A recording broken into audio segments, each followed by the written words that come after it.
ya uniknya Imam Syafi'i, hukumnya tetap misalkan wudhu itu menghilangkan hadas kecil atau mengangkat hadas kecil ya, lirafil hadas al ashor itu kalau wudhu ya, untuk mengangkat hadas kecil. Tapi kalau tayamum sebetulnya hadas kecilnya masih ada atau masih hadas, cuman dengan kondisi tersebut, kondisi tidak ada air, itu diperbolehkan sholat. Kayak kemarin misalkan darah di darah daging darah kan najis ya, ketika mengenai pakaian atau kena tubuh waktu kita menjalankan ibadah, waktu sholat, itu hukumnya apa? Ya najis, darah itu tetap najis, hanya saja dimaafkan ketika sedikit atau dalam keadaan tertentu, kayak kemarin nyate itu. Jadi hukumnya apa, nggak najis. Nah begitu juga dengan tayamum tadi. Tayamum itu masih statusnya masih hadas kecil. Kalau itu memang hadas kecil, kalau hadas besar ya statusnya masih hadas besar, hanya saja diperbolehkan untuk melakukan ibadah. Makanya tadi kan niatnya kalau Syafi'i itu listibahatis sholat. Assalamualaikum warahmatullahi wabarakatuh. Sebelum kita mulai, mari kita tawasul dulu untuk ilmu. La hadratin Nabi Mustafa wa billahi syafi'in wa baratin salam ana khususan ana wa ummatan wa jatatin wa syafa'an wa nasibana nasibana sulihim wa furujim wa dzurriyyatihim wa tamihum alaihim lahumul fatihah. A'udzubillahi minasyaitonir rajim. Bismillahirrahmanirrahim. Alhamdulillahirabbil alamin arrahmanir rahim maliki iyyaka na'budu wa iyyaka nasta'in ihdinas siratal mustaqim siratal ladzina an'amta 'alaihim ghairil maghdubi 'alaihim waladdallin.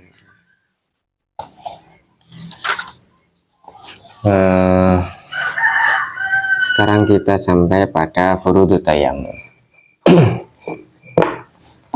Furudut tayammumi, rukun-rukun tayammum ya. Rukun tayammum, furudut tayammumnya khamsatun. Bahwasanya rukun tayammum itu ada 5. Rukun itu sesuatu yang nggak boleh ditinggalkan ya, sesuatu yang harus ada,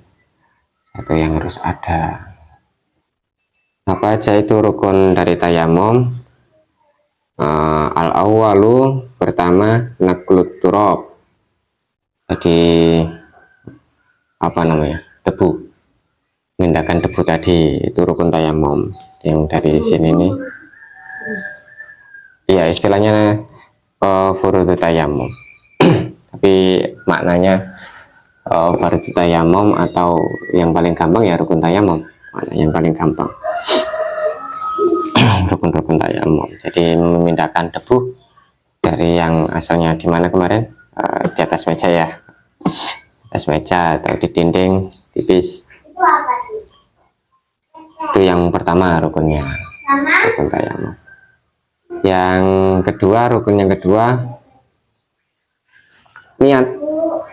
Jadi harus ada niat, bahwasanya niat untuk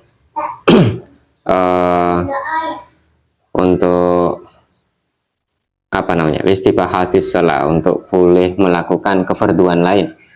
Misalkan untuk sholat listibahatis sholat, nah itu tayammum listibahatis sholat. Kalau untuk membaca Al-Quran ya untuk membaca Al-Quran, atau kalau mau tawaf ya untuk tawaf. Jadi ini ya uniknya Imam Syafi'i, hukumnya tetap misalkan wudhu itu menghilangkan hadas kecil atau mengangkat hadas kecil ya, lirafil hadas al ashor itu kalau wudhu ya, untuk mengangkat hadas kecil. Tapi kalau tayamum sebetulnya hadas kecilnya masih ada atau masih hadas, cuman dengan kondisi tersebut, kondisi tidak ada air, itu diperbolehkan sholat. Kayak kemarin misalkan darah di darah daging. Darah kan najis ya. Ketika mengenai pakaian atau kena apa namanya tubuh waktu kita menjalankan ibadah, waktu sholat, itu hukumnya apa? Ya najis, darah itu tetap najis, hanya saja dimaafkan ketika sedikit atau dalam keadaan tertentu, kayak kemarin nyate itu. Jadi hukumnya apa? Nggak najis. Nah begitu juga dengan tayamum tadi. Tayamum itu masih statusnya masih hadas kecil. Kalau itu memang hadas kecil, kalau hadas besar ya masih statusnya masih hadas besar. Hanya saja diperbolehkan untuk melakukan ibadah. Makanya tadi kan niatnya kalau Syafi'i itu listibahatis sholat, atau kalau untuk tawaf atau untuk melakukan ibadah yang lain juga begitu, diganti istibahati qiraatil Quran dan lain sebagainya. Itu niat, jadi istibahati sholat atau istibahati qiraatil Quran atau istibahati tawaf atau istibahati apa, untuk diperbolehkan melakukan ibadah apa itu. Niatnya diperbolehkan untuk melakukan suatu ibadah. Asalis mashul wajhi, jadi mengusap wajah ya kemarin ya, mengusap wajah. Mengusap wajah. Masih ingat kan yang kemarin kan kita dibagi menjadi dua ya, bagi menjadi dua. Bisa dibagi begini atau dibagi begini. Yang keempat, mashul yadaini ma'al mirfaqo, ini mengusap dua tangan hingga siku-siku ya, hingga siku-siku. Tetap dibagi dua seperti ini sampai apa namanya siku-siku.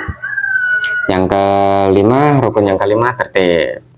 Jadi nggak bisa tangan dulu baru wajah, tapi wajah dulu baru kemudian tangan.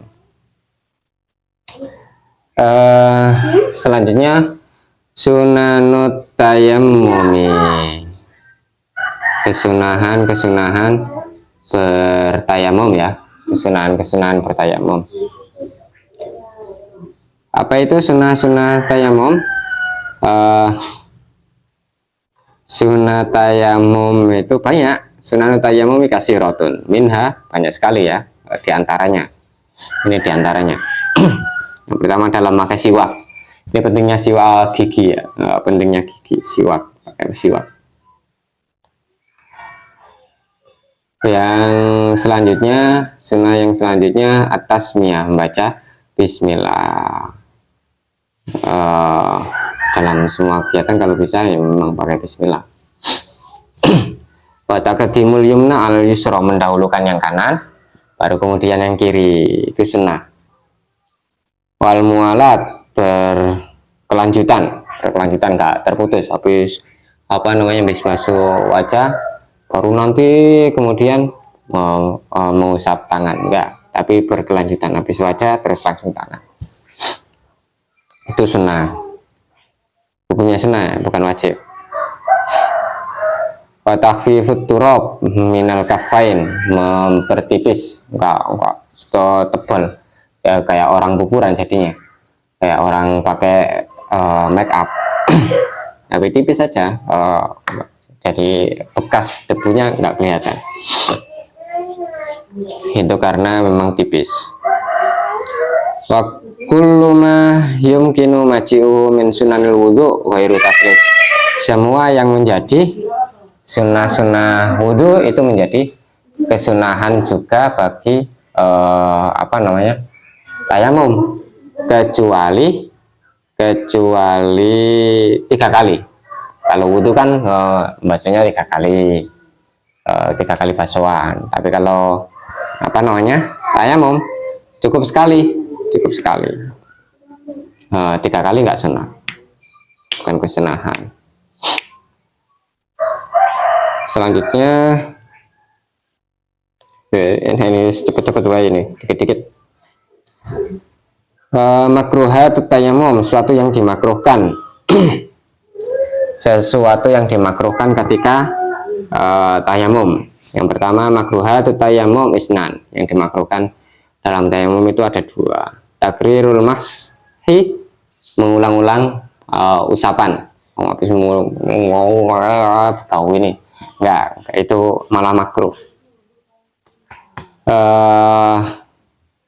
Selanjutnya wataksirut turab, debunya tebal tadi, debunya tebal sampai bekas kayak berpeluh dengan debu, itu malah menjadi makruh. Jadi makruhnya cuma dua. Selanjutnya yang terakhir ini maksudnya terakhir dari bab tayamum ya. Terakhir dari bab tayamum ini sesuatu yang membatalkan tayamum. Mubtilatut tayamum.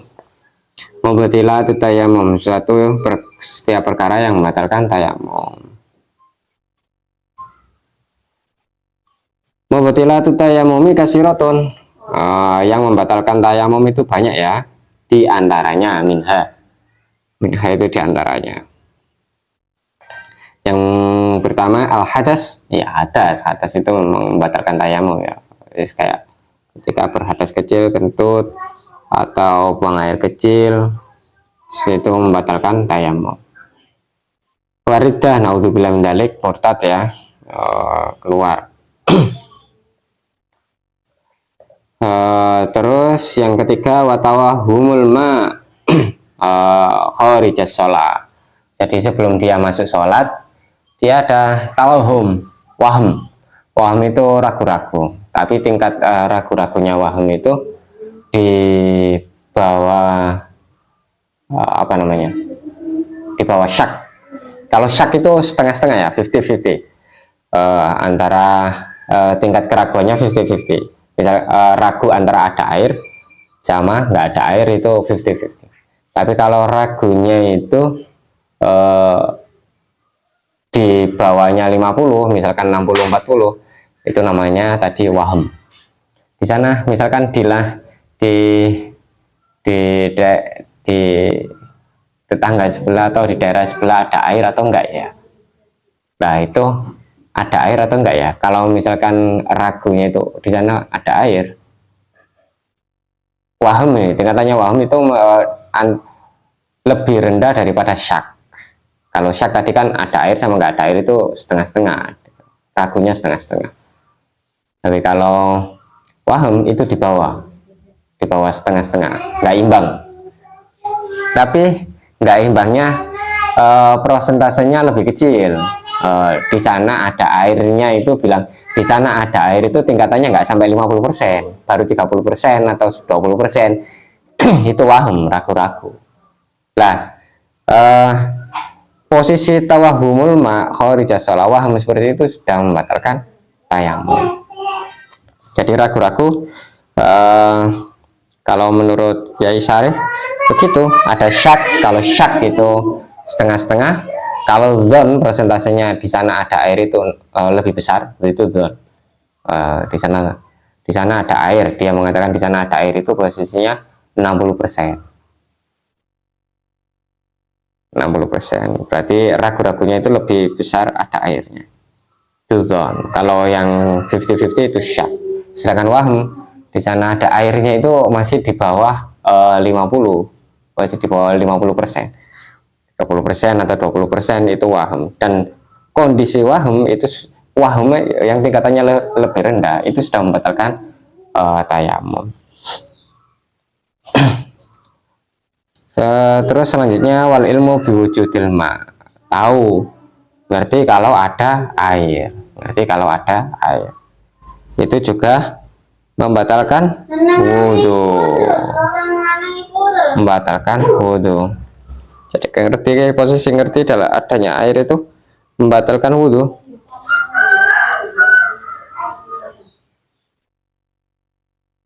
Tapi yang jelas semua yang membatalkan wudhu juga membatalkan tayamum. Suatu yang membatalkan wudhu pasti membatalkan tayamum. Kenapa? Karena wudhu itu asal ya, pondasi asal. Sedangkan tayamum itu kan mengganti, far'un cabang untuk menggantikan doang.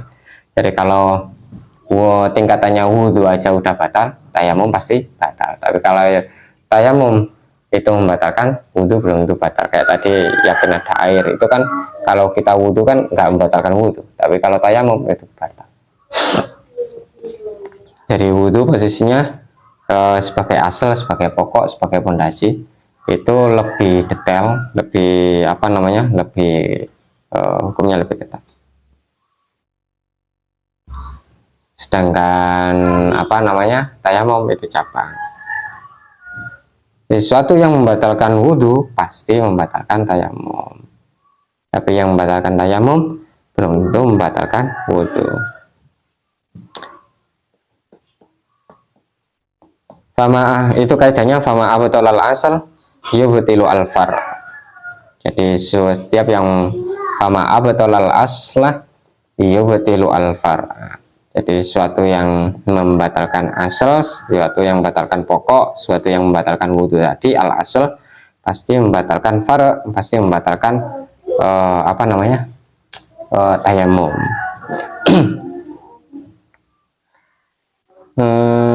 Sudah. Wal kudratu yang membatalkan tayamum adalah wal kudratu ala samanihi.